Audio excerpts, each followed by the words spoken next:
네, 오늘 아침에 우리에게 주시는 하나님의 은혜의 말씀은 요한일서 3장 19절에서 24절까지의 말씀입니다.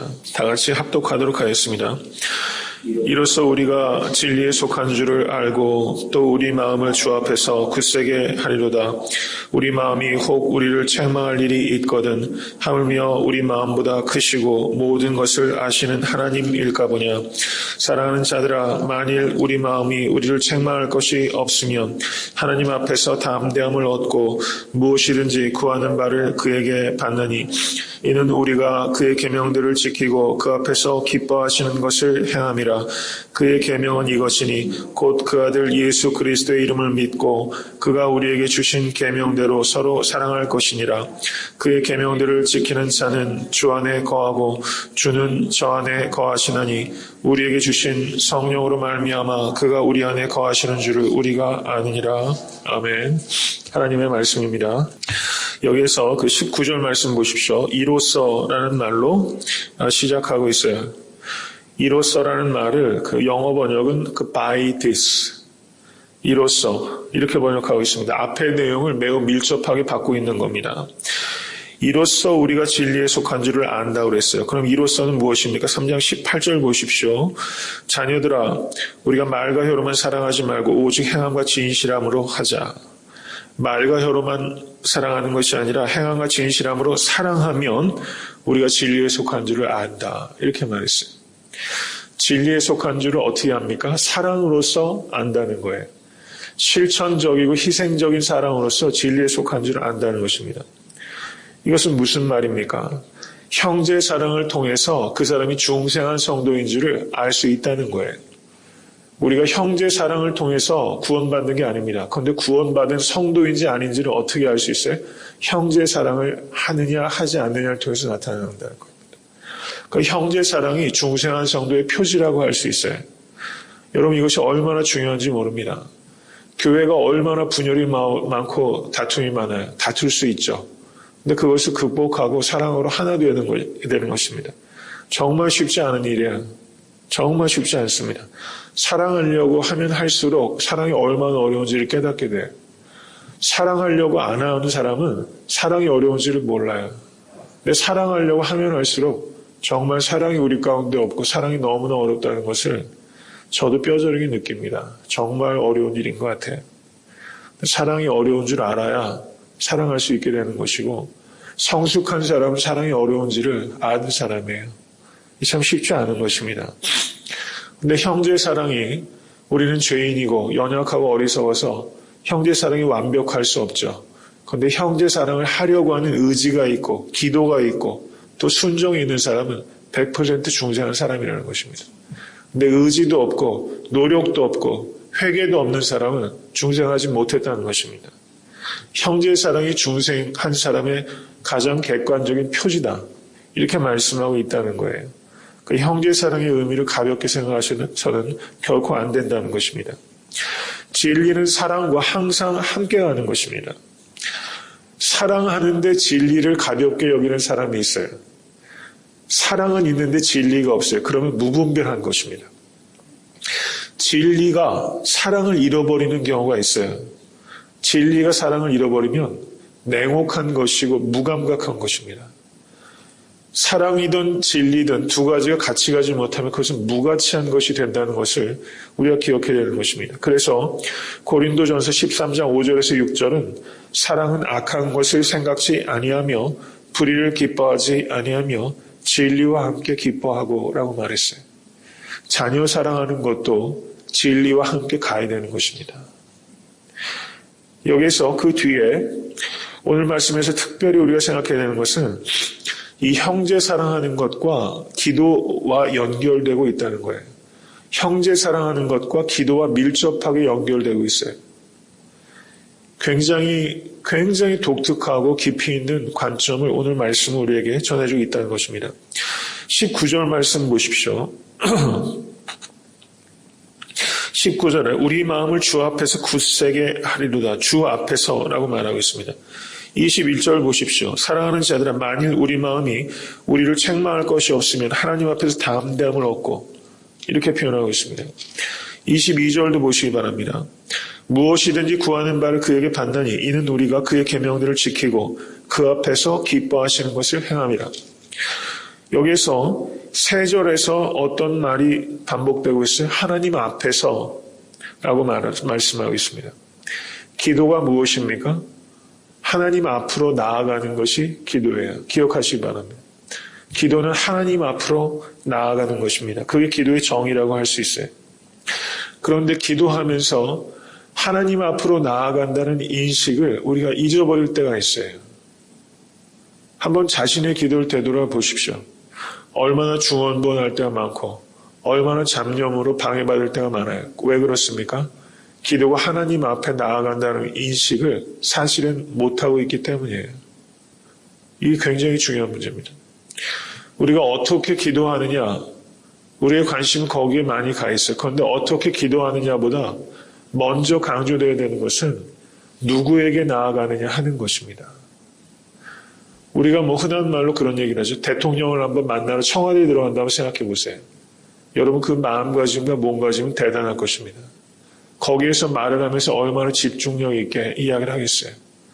여러분 우리가 하나님 앞에 나아가면서 그거의 100분의 1, 1000분의 1이나 태도와 우리의 내용을 가지고 나아갑니까? 우리가 사실은 하나님 앞에 나아간다는 인식을 거의 하지 못하고 있어요. 그렇기 때문에 우리의 기도가 그렇게 잡념에 방해받고 그리고 중언부언하는 무의미한 주문것이 될 때가 너무나 많다는 거예요. 여러분 기도는 무엇입니까? 하나님 앞에 나아가는 것이다. 이것을 기억하십시오. 우리의 기도가 어떻게 회복될 수 있습니까? 이 사실을 생각할 때 우리의 기도가 회복될 수 있다는 것입니다. 한 사람의 믿음의 상태를 우리가 어떻게 판가름할 수 있느냐? 여러분 성경은 믿음이 없어도 연구할 수 있어요. 이 무슨 말씀인고 하니 세상에서 자유주의 신학자들은 믿음이 없이도 성경을 매우 깊이 있게 연구합니다. 연구해요. 문자로 연구하는 것입니다.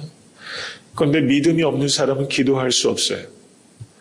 믿음이 없이는 기도하지 못합니다. 형식적으로 기도의 모양을 가질 수 있어도 믿음이 없으면 진실로 기도할 수 없어요. 그러면 그 사람의 영적인 상태는 뭘로 알 수 있어요? 기도를 통해서 알 수 있어요. 하나님은 아신다는 걸 생각하십시오. 우리의 기도의 양과 질을 우리가 깊이 생각한다는 것입니다. 그런데 신앙생활하면서 제일 어려운 게 뭐예요? 솔직히 기도하는 게 제일 어려워요. 목회자에게도 기도가 제일 어려운 것입니다. 가장 가까운 길이면서 하나님께 가는 가장 가까운 길이에요. 그 의미는 제가 부연하지 않아도 아실 겁니다. 그런데 가장 어려운 길입니다. 기도가 제일 어려워요. 기도가 정말 어렵습니다. 오늘 본문을 통해서 우리의 기도 생활을 되돌아봐야 되는 것입니다. 3장 20절 보십시오. 우리 마음이 혹 우리를 책망할 일이 있거든 하물며 우리 마음보다 크시고 모든 것을 아시는 하나님일까 보냐. 오늘 이 20절 말씀은 굉장히 논쟁적이었어요. 이게 무슨 뜻인지가 사실은 굉장히 까다롭습니다. 쉬운 말로 되어 있는 것 같은데 이 의미가 어려워요.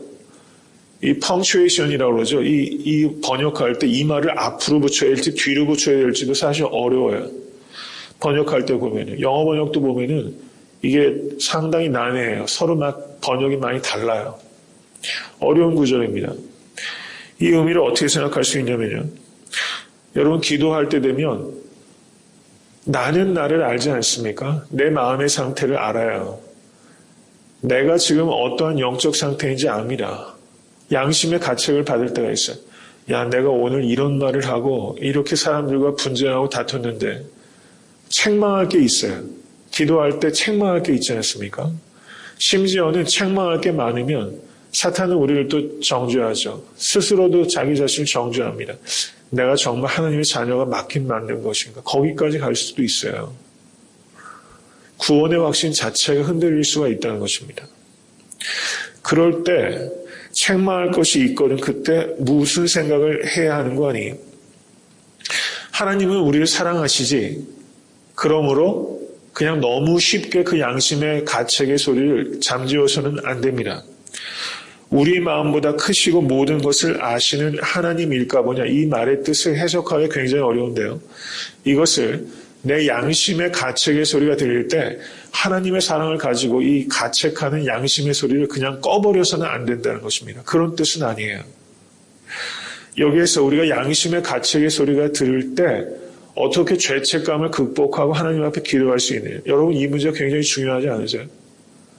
저도 마찬가지. 이 문제가 걸려요. 매 순간. 책망하는 소리가 들려요. 이래가지고 어떻게 기도하나. 이 고민스러운 문제 아니에요?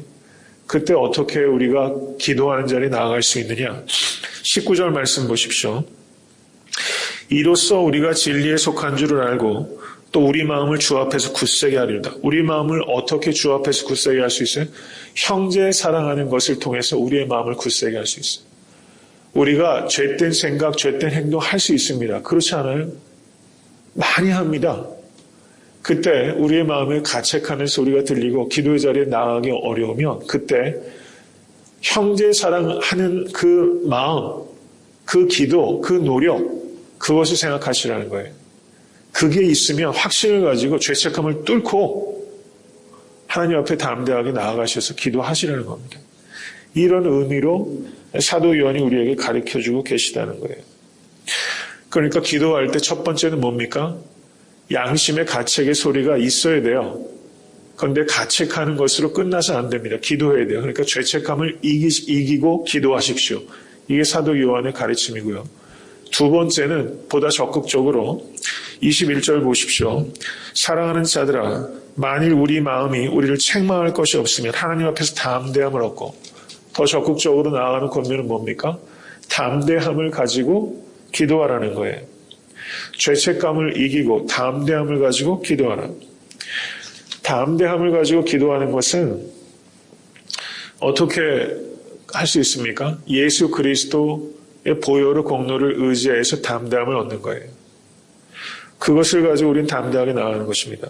에베소서 3장 12절에 우리가 그 안에서 그를 믿음으로 말미암아 담대함과 하나님께 당당히 나아감을 얻느니라. 그 안에서 그를 믿음으로 말미암아라고 말씀하고 있어요. 히브리서 4장 16절은 우리가 긍휼하심을 받고 때를 따라 돕는 은혜를 얻기 위하여 은혜의 보좌 앞에 담대히 나아갈 것이니라. 담대히 나아가실 수 있게 주님을 간절히 축원합니다. 나는 하나님의 사랑을 받는 하나님의 자녀다. 이런 확신을 가지셔야 돼요. 이런 확신을 어떻게 가질 수 있어요? 형제 사랑을 통해서 가질 수 있다는 거예요. 주관적으로 그냥 나는 하나님의 자녀야 이렇게 생각할 것이 아니라 그것은 흔들릴 수 있어요. 객관적인 게 뭡니까? 형제 사랑을 통해서 알 수 있어요. 우리가 아주 미약하다 할지라도 형제 사랑의 의지가 있고 기도가 있고 헌신이 있고 또 작은 열매들이 있으면 나는 하나님의 자녀. 이걸 믿으실 수 있다. 그러면 믿을 수 있어요. 확신을 가질 수 있어요. 그러면 담대함을 가지고 나아가실 수 있게 되기를 주님의 이름으로 간절히 축원합니다. 22절 보십시오. 무엇이든지 구하는 바를 그에게 받나니 이는 우리가 그의 계명들을 지키고 그 앞에서 기뻐하시는 것을 행함이라. 이렇게 말했어요. 이 말씀도 어떤 뜻인지 사실상은 간단한 문제가 아닙니다. 왜냐하면요. 여러분 무엇이든지 구하면 받습니까? 이 말뜻이 무슨 뜻이에요 도대체? 우리가 무엇이든지 구하면 병 낫게 해달라면 병이 더 나아요? 사업 잘 되게 해달라면 사업이 잘 낫습니까? 자녀들을 위해서 기도하면 자녀들이 기도대로 다 됩니까? 그럼 무엇이든지라고 강조하고 있잖아요. 무엇이든지 구하는 바를. 이게 도대체 무슨 의미냐는 것입니까? 요한복음 15장 7절을 보시면 너희가 내 안에 거하고 내 말이 너희 안에 거하면 무엇이든지 원하는 대로 구하라. 그리하면 이루리라. 요한복음의 말씀과 요한일서의 말씀은 사실상 똑같은 내용을 전하고 있어요. 요한복음 15장 16절도 내 이름으로 아버지께 무엇을 구하든지 다 받게 하려 함이니라. 이렇게 말했습니다. 여기에서도 강조되어 있는 것은 내 이름으로라는 말이 강조되고 있어요. 여러분 기도응답 받기 원하시지 않습니까? 그럼 도대체 무엇이 기도응답입니까? 그리고 어떻게 기도응답을 받을 수 있는 겁니까? 이것처럼 중요한 문제가 있을까요? 신앙에 있어서. 무엇이든지 원하는 대로라는 게 도대체 어떤 의미입니까? 이것을 그냥 몇 마디 말로 정의한다는 것 불가능한 거라고 생각해요. 이 말의 의미는 신앙생활을 하면서 정말 기도하는 사람만이 이 뜻을 알 수 있을 거예요. 이건 말로 정의된 문제는 기본적으로 아니라고 저는 생각해요. 정말 기도하고 또 하나님의 나라를 구하는 사람일수록 이 말의 깊은 뜻을 깨달아갈 거라 생각합니다. 여기에서 무엇이든지 구하는 바를 그에게 받나니 이는 우리가 그의 계명을 지키고 그 앞에서 기뻐하시는 것을 행함이라. 여기에서 기도 응답과 순종이 연결되고 있어요. 기도 응답과 순종이 연결되고 있어요. 여러분, 순종하는 사람이면 그 구하는 대로 다 응답받습니까? 그런 뜻일까요? 이게 상당히 깊이 있는 말씀이라는 겁니다.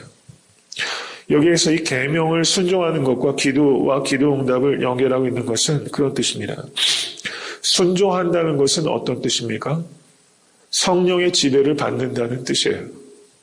성령과 더불어 행하면서 육체의 소욕을 성령의 소욕으로 이기는 사람을 순종하는 사람이라고 말하는 것입니다. 성령의 소욕대로 사는 사람이에요. 그 사람이 기도하는 것은 어떻게 기도하는 것입니까? 성령 안에서 기도하는 거예요. 성령 안에서 기도하는 것은 이루어지는 것입니다. 그런 의미에서 말씀하고 있는 거예요. 그런데 만약에 기도하는 성도가 성령의 소욕대로 살지 못하고 육체의 소욕대로 살고 있다고 생각해 보십시오. 그럼 그가 구하는 기도는 어떤 기도들이 나와요? 육체의 소욕대로 구하는 기도가 나오죠. 그러면 그것은 응답되지 않는다고 해서 이상할 것이 없다는 것입니다. 예수님께서 겟세마네 동산에서 뭐라고 기도하십니까? 아버지여, 만일 아버지의 뜻이거든 이 잔을 내게서 옮기시옵소서. 그러나 내 원대로 마옵시고 아버지의 원대로 되기를 원하나이다. 이렇게 기도했어요. 능력 있는 기도가 어떤 기도라고 생각하십니까? 여러분, 기도는 깊은 것입니다. 내 뜻대로 해달라고 구하고 내 뜻대로 받아내는 것이 능력 있는 기도가 아니라 하나님의 뜻을 구하고 하나님의 뜻을 이루어 드리는 기도, 바로 그 기도가 바로 능력 있는 기도라고 할 수 있어요. 기도를 생각하면서 우리가 사실은 수학 공식을 만들려고 할 때가 굉장히 많이 있어요. 뭐와 뭐를 더하면 결과가 도출되는 거죠. 사실은 우리가 기도를 하면서 결과물을 얻는 데 초점이 사실 있지 하나님과의 관계를 목적으로 하는 기도 생활을 잘 안 합니다. 정말 그렇지 않아요? 그래서 인격적인 관계가 아니라 어떤 수학 공식을 얘기해요. 그럼 목회자들이 어떤 수학 공식을 가르쳐 주려고 그래요. 복 받으려고 하는 것입니다. 거기서 복이란 부정적인 의미의 복을 얘기하는 거예요. 기복신앙을 가르치면서 수학 공식을 가르칠 때가 굉장히 많이 있어요. 기도는 수학 공식이 아닙니다. 하나님과 내가 만들어가는 인격적인 관계예요. 이것을 우리가 생각해야 됩니다. 여러분, 기도가 응답되지 못할 때는 두 가지 조건이 있기 때문에 기도가 응답되지 못합니다. 잘못 구할 때 응답되지 않습니다.